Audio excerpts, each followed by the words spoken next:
Well, the Buddhists say life is suffering. That's the first fundamental Buddhist dictum. And I suppose a modern person would tend to think of that as a very pessimistic claim.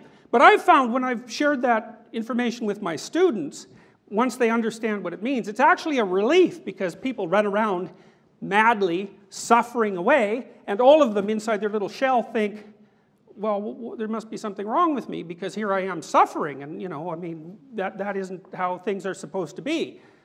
Well, then you might say, who says that's not the way things are supposed to be? The Buddhists say life is suffering. So what that means is if you're not suffering, that's a good thing, that's lucky, that's fortunate. That's not the way of the world. That may be something to be grateful for, ecstatic about even. And of course, in Christianity, the central symbol of Christianity is a crucifix, which is not a positive symbol in any way. It's a symbol of betrayal by friends, opposition from the state, and mortal vulnerability. It's about as powerful a symbolic representation of the idea that life is suffering as you can put together, which is, of course, why the power of that symbol extends across several thousand years. Judaism, well, I don't think it's going to come as a shock to anybody in the audience that Jews are acutely aware of the suffering that's involved in life.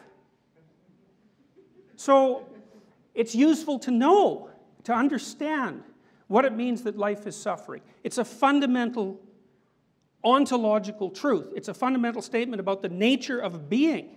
And there's a reason for that. It's not incomprehensible. It's perfectly comprehensible.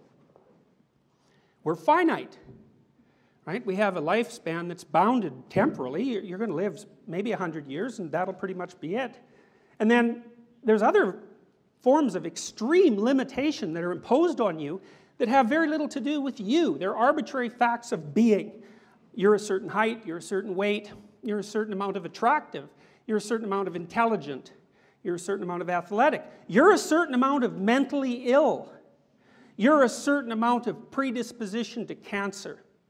And it's frequently the case that people like to attribute those vulnerabilities to some flaw in their own nature, but what they are instead are conditions of existence. Human being is predicated on a kind of fundamental limitation in that we are what we are and we're not other things. And so that means inevitably that the awareness of human being comes along with suffering. And life poses the question, how to conduct yourself in the face of suffering. Not only yours, but everyone else's. And it's an inescapable question, except that maybe you're fortunate and you'll have periods of time where something absolutely horrible isn't happening to you. Now, you think about this, because you might think this is pessimistic, but it's not pessimistic.